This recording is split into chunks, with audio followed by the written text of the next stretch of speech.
Thank you, Mr Speaker. To the Minister for Immigration and Multicultural Affairs. The Multicultural Framework Review is a generational reform agenda requiring a whole-of-government and community approach that will position Australia to realise its full potential as a nation made up of many cultures, faiths and lived experiences. We often rightly call out antisemitism and islamophobia, but too rarely racism, and especially racist policy. The review called on the government and all citizens to actively combat racism, which is still experienced by far too many. How will you ensure policies do not prejudice and lead to vilification of minority groups? The call to the Leader of the House. Thanks very much, Mr Speaker, and I thank the member for Warringah for the question. The Multicultural Framework is an important document following a long period of consultation, and I pay tribute to the Minister for Skills for all the work that he did in making sure that we have that available for Australia. It starts with a simple view that we are better together. That's the simplicity of it. That the fact that we need, quite properly, to have rules around making sure everybody is safe does not disqualify us from also making sure people feel welcome. And so you have a series of issues. One are the messages that the government sends. Simply having the multicultural framework at all is an important thing.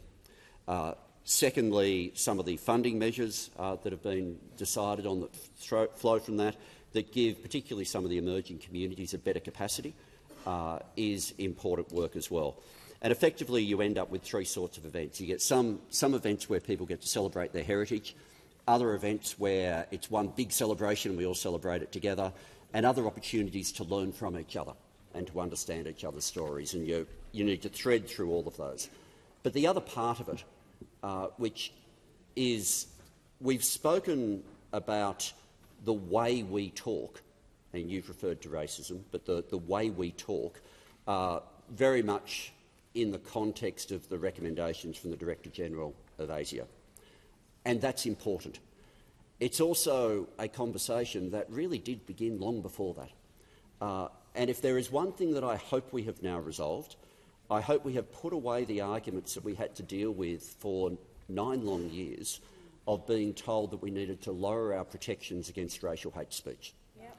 And those comments were made by some people who are now very senior critics. It was the Leader of the Opposition who wanted those protections lowered and said they don't want, the Australian people don't want to have officials out of Canberra jamming some sort of language code down their throat. That was the response to hate speech.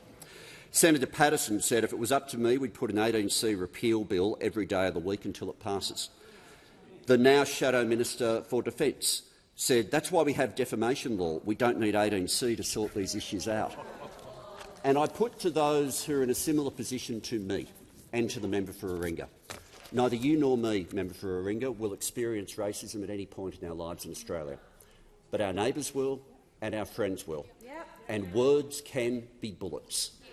And what might seem like a great way for some people to get a headline, none of us should underestimate the harm it does not just to those individuals but to the fabric of the nation.